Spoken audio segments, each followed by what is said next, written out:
College start ಆಗಿ ಎಷ್ಟೋ ದಿವಸ ಆದ್ಮೇಲೆ ಕಾಲೇಜಿಗೆ ಬಂದ್ಬಿಟ್ಟಿವಿ. ನಮಸ್ಕಾರ ರೀ ಎಲ್ಲ ಸಾವ್ಕಾರ ಮಂದಿಗೆ. ಭಾಳ ದಿವ್ಸ ಕಾಲೇಜ್ ಸೂಟಿ ಕೊಟ್ಟೈತೆ. ಇನ್ನೇನ್ರಿಪ್ಪ ಮನ್ಯಾಗೂ ಬೇಸರ ಆಗೈತಿವಿ. ಅವ್ರು ಹೋಗಂದ್ರೆ ಹೋಗೋ ದಾರ್ಯಾಗ ನೋಡಲ್ಲಿ ಇದು ಕಂಡು ಬಂದಿತ್ತು. ಇದು ಎಲ್ಲ ಬಸ್ ಮ್ಯಾಗ ಹೋದವಂತ. ಅದಾಗಿನ ಮ್ಯಾಗ ಸೀದಾ ನಾವು ಬಂದಿದ್ದ ಕಾಲೇಜ್ ಕಡೆ. 2 ತಿಂಗಳಾದ್ಮ್ಯಾಗ ಕಾಲೇಜ್ ಮುಖ ನೋಡತ್ತೀವ್ರಿಪ್ಪ.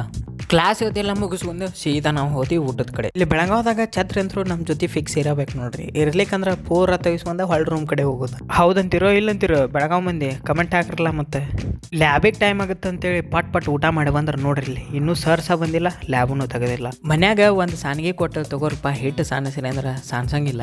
ಇಲ್ಲಿ ನೋಡ್ರಿ ಇಲ್ಲ 4-5 ಸಾನಿಗೆ ತೊಗೊಂಡು ಸಾನ್ಸಕ್ಕೆ ನಿಂತು ಬಿಟ್ಟಿವಿ. ಹಂಗೆ ಇಟ್ಕೊಂತ ಒಂದು 7-8 ಸಾನಿಗೆ ಆಗಿಬಿಟ್ಟಿವ್ರಿಪ್ಪ. ಇನ್ನೇನ್ರಿ ಅದನ್ನ ಹೋಗಿ ಪಟ್ ಸಾನ್ಸ ಮಷಿನ್ದಾಗ ಹೋಗಿ ಇಟ್ಟಬಿಟ್ಟಿವಿ.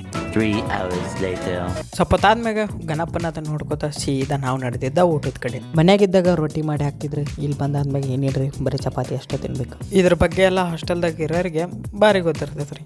ಇದಾಗಿತ್ರಿಪ್ಪ ಇವತ್ತಿನ ವಿಡಿಯೋ. ಅಕಸ್ಮಾತ್ ಈ ವಿಡಿಯೋ ಇಷ್ಟ ಆಗಿತ್ತು ಲೈಕ್, ಕಮೆಂಟ್, ಶೇರ್ ಮತ್ತು ಫಾಲೋ ಮಾಡೋದು ಮರ್ಯಾಕೆ ಹೋಗ್ಬೇಡ್ರಿ. ಅವ್ನವ್ನ